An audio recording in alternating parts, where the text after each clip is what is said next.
আসসালামু আলাইকুম। বাংলা সংবাদে সবাইকে স্বাগত জানাচ্ছি আসিফুর রহমান সাগর। শুরুতেই সংবাদ শিরোনাম। ইন্না লিল্লাহ। পুরো মধ্যপ্রাচ্যে আবারও তৃতীয় বিশ্বযুদ্ধ ছড়িয়ে পড়েছে। দখলদার জায়নবাদীদের কোনোভাবে ছাড় দিচ্ছে না ইরানের শক্তিশালী আইআরজিসির সেনাবাহিনীরা। তারা দখলদার ইহুদিবাদীদের বিরুদ্ধে সর্বাত্মকভাবে যুদ্ধ চালিয়ে যাচ্ছে। একদম মাটির সঙ্গে মিশিয়ে দেওয়া হচ্ছে দখলদারদের, কোনোভাবেই ছাড় দেওয়া হচ্ছে না। চলছে হামলার পর হামলা।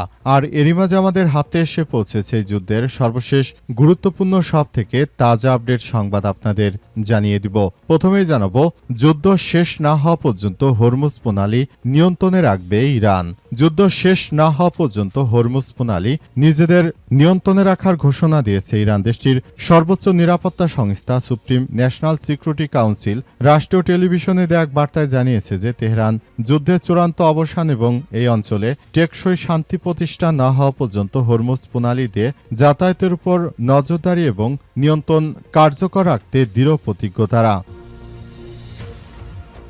এরপর জানাবো, হরমুজ প্রণালীতে প্রবেশে বাধা, ফিরে গেল 2 ভারতীয় জাহাজ। হরমুজ প্রণালী আংশিকভাবে পুনরায় চালু হওয়ার খবরে সেদিকে অগ্রসর হয় কয়েকটি দেশের পতাকাবাহী জাহাজ, কিন্তু আজ ফের প্রণালীটি বন্ধ করে দেয় ইরান। এরই মধ্যে খবর এলো 2টি জাহাজকে পথ পরিবর্তন করতে বাধ্য করা হয়েছে। জাহাজ 2টি ভারতের, এগুলোকে গোলাবর্ষণ করেছে ইরানের ইসলামী বিপ্লবী গার্ড বাহিনী। এদিকে ইরান আমাদের ব্ল্যাকমেইল করতে পারবে না বললেন ডোনাল্ড ট্রাম্প। মার্কিন প্রেসিডেন্ট ডোনাল্ড ট্রাম্প দাবি করেছেন ইরানি নেতারা হরমুজ প্রণালী বন্ধ করতে চান, কিন্তু তারা যুক্তরাষ্ট্রকে ব্ল্যাকমেইল করতে পারবে না। ওভাল অফিসে একটি নির্বাহী আদেশে স্বাক্ষরের সময় সাংবাদিকদের প্রশ্নের জবাবে এমন উদ্ভট পাগলের প্রলাপ বকেছেন মার্কিন প্রেসিডেন্ট ডোনাল্ড ট্রাম্প। এবং সর্বশেষ জানাবো, লেবাননেও গাজার মতো ইয়েলো লাইন ঘোষণা করল ইসরায়েল। ইসরায়েলি সামরিক বাহিনী দক্ষিণ লেবাননে একটি নতুন ইয়েলো লাইন বা হলুদ রেখা সীমানা নির্ধারণের ঘোষণা দিয়েছে। গাজা উপত্যকায় হামাস নিয়ন্ত্রিত এলাকা থেকে ইসরায়েলি বাহিনীকে পৃথক করতে যে ধরনের পদ্ধতি ব্যবহার করা হয়, লেবাননে ঠিক একই ধরনের ব্যবস্থা গ্রহণ করা হয়েছে বলে দখলদার সেনাবাহিনী নিশ্চিত করেছে। এবং সর্বশেষ জানাবো, একদিনে কুয়েত থেকে এলো 30 প্রবাসীর মৃতদেহ। কুয়েত থেকে 30 জন বাংলাদেশি প্রবাসীর মরদেহ দেশে এসেছে আজ। কুয়েত এয়ারলাইন্সের একটি চার্টার্ড ফ্লাইটে সব মরদেহ হজরত শাহজালাল বিমানবন্দরে এসেছে বলে নিশ্চিত করা হয়েছে। এই ঘটনার পর এখন পরিস্থিতি আসলে থমথমে অবস্থা বিরাজ করছে। প্রিয় দর্শক, এতক্ষণ শুনছিলেন সংবাদ শিরোনাম, এবারে বিস্তারিত। তবে তার আগে বন্ধুরা, অনুরোধ থাকবে সংবাদটিতে একটি লাইক দিন। এই চ্যানেলে আপনি নতুন হয়ে থাকলে আমাদের সংবাদটি দেখতে দেখতে চ্যানেলটি সাবস্ক্রাইব করে রাখুন। কমেন্ট করে বন্ধুরা আপনার মূল্যবান মতামত জানিয়ে দিন আপনি বিশ্বের কোন দেশ থেকে বা বাংলাদেশের কোন স্থান থেকে আমাদের সংবাদটি দেখছেন এবং শুনছেন। আর বন্ধুরা, সংবাদটি আপনার সোশ্যাল মিডিয়া ফেসবুকে শেয়ার করে বন্ধুদেরও দেখার সুযোগ করে দিন। গাজা যুদ্ধে আপনি যদি নিরীহ ফিলিস্তিনিদের ভালোবেসে থাকেন, কমেন্টে ইয়েস লিখে পুরো বিশ্বকে আমাদের এই সংবাদটি দেখার সুযোগ করে দিন। আর বন্ধুরা, আপনি বিশ্বের কোন দেশ থেকে বা বাংলাদেশের কোন স্থান থেকে আমাদের সঙ্গে রয়েছেন সেটি আমাদের কমেন্ট করে জানাতে ভুলবেন না। এবারে বিস্তারিত।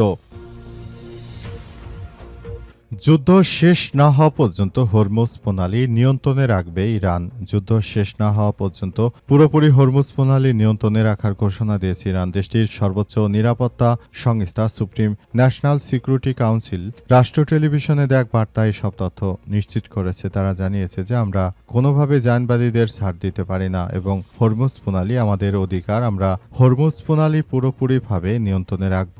পুরো সিস্টেমটি তারা এমনভাবে পরিচালিত করছে, পুরো প্রক্রিয়াগুলো তারা এমনভাবে পরিচালিত করছে যে দখলদার ইসরায়েলি বাহিনী তারা পুরোপুরি ব্যর্থ হয়ে গেছে ইরানের কাছে। ইরানের সশস্ত্র যোদ্ধারা তারা এতটাই অ্যাডভান্স প্রযুক্তি ব্যবহার করে যে মার্কিন যুক্তরাষ্ট্র তারা পুরোপুরি ব্যর্থ হয়ে গেছে। তারা এখন আর চাইলেও কোনো কিছু করতে পারছে না। ইরানের কাছে ধরাশায়ী হয়েছে মার্কিন যুক্তরাষ্ট্র। শুরু থেকে দখলদার ইসরায়েলি বাহিনী যে ধরনের কার্যক্রম শুরু করেছিল, তারা হয়তো মনে করেছিল খুব সহজেই তারা ইরানকে দখল করে ফেলতে পারে, কিন্তু শেষ পর্যন্ত পরিস্থিতি এতটাই তীব্র থেকে তীব্র আকার এবং জটিল আকার ধারণ করেছে যে মার্কিন যুক্তরাষ্ট্র এখন পুরোপুরি ধরাশায়ী। তারা ইরানের বিরুদ্ধে কোনো কিছুই করতে পারেনি, বরং তারা ইরানের বিরুদ্ধে কোনো কিছু না করার মধ্য দিয়েও তারা নিজেদেরকে প্রতিষ্ঠিত করার জন্য যে মিথ্যাচার করছিল সেটি একদম পুরোপুরি ধূলিসাৎ করে দিয়েছে ইরানের ইসলামী বিপ্লবী গার্ড বাহিনীর সদস্যরা। এই পরিস্থিতির মধ্য দিয়ে জায়নবাদীরা যে ধরনের কার্যক্রম শুরু করেছিল সেটি দেখভাল করছে এবং তাদেরকে ধূলিসাৎ করে দিচ্ছে ইরানের ইসলামী বিপ্লবী গার্ড বাহিনীর সদস্যরা। পরিস্থিতি যদি চলতে থাকে তাহলে দখলদারদের একদম ধূলিসাৎ করে দেয়া হবে। পুরো পরিস্থিতি অত্যন্ত জটিল আকার ধারণ করছে বলে নিশ্চিত করা হয়েছে। এজন্য দখলদার জায়নবাদীদের বিরুদ্ধে এই অনাকাঙ্ক্ষিত ঘটনাগুলো ঘটতে থাকবে, যেগুলো অত্যন্ত জটিল আকার ধারণ করেছে। এর জন্য দখলদারদের একদম মাটির সঙ্গে মিশিয়ে দেওয়া হচ্ছে।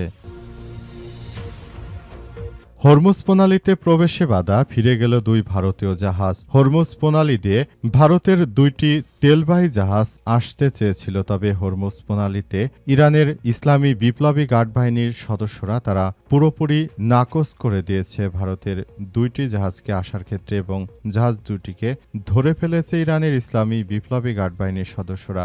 জাহাজগুলোকে ধরে তারা পুরোপুরি ফিরে নিয়ে গেছে।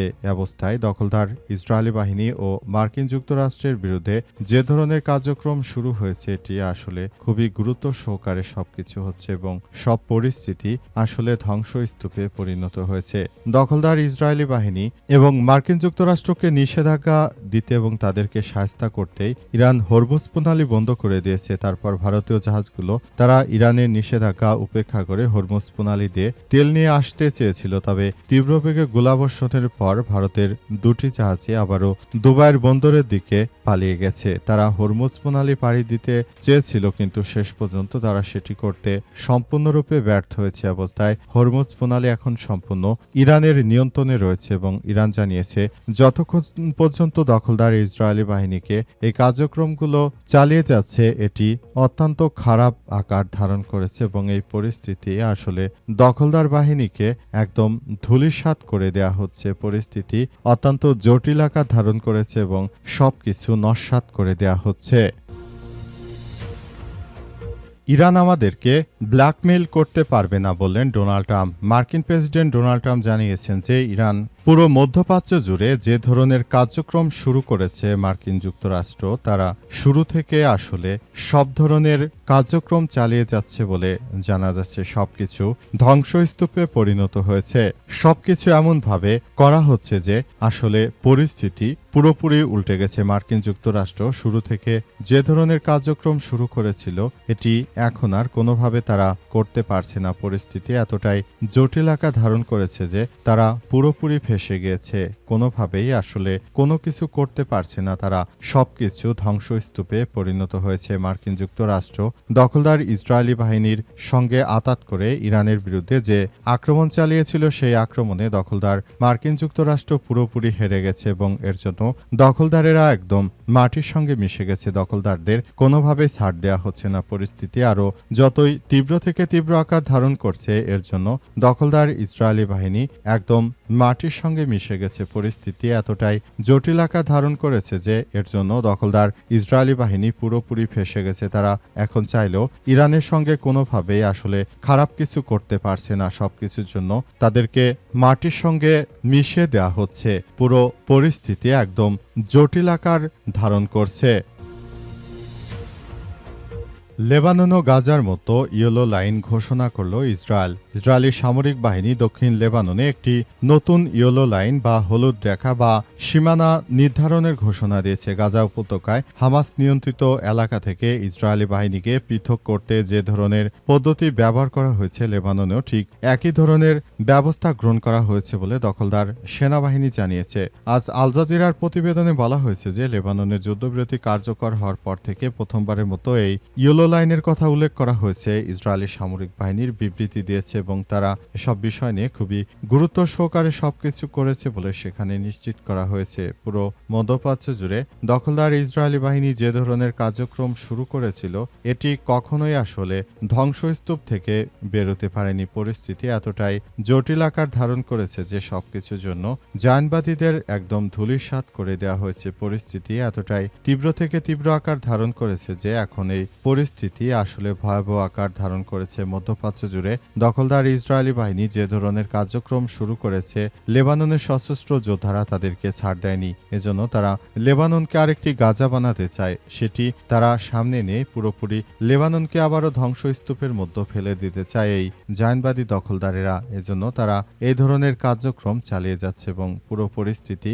ধ্বংসস্তূপে পরিণত করা হচ্ছে। পরিস্থিতি যতটাই ধীরে ধীরে জটিল থেকে জটিল আকার ধারণ করছে এবং এর জন্য জায়নবাদী দখলদারেরা একদম ধুলির সঙ্গে মিশে গেছে। ইরান কোনোভাবেই তাদেরকে ছাড় দিচ্ছে না। পরিস্থিতি বেগতিক দেখে তাই যুদ্ধবিরতি করার জন্য মার্কিন প্রেসিডেন্ট ডোনাল্ড ট্রাম্প অনেক চেষ্টা চালিয়ে যাচ্ছে। তবে শেষ পর্যন্ত আসলে যুদ্ধবিরতি হবে কি হবে না সেসব বিষয় নিয়ে এখন পর্যন্ত কেউই স্পষ্টভাবে বলতে পারেনি, কারণ যুদ্ধবিরতি নাও হতে পারে। কারণ ট্রাম্পের যে আকাশচুম্বী দাবি দেওয়া এটি মেনে নেওয়া ইরানের পক্ষে সম্ভব নয়।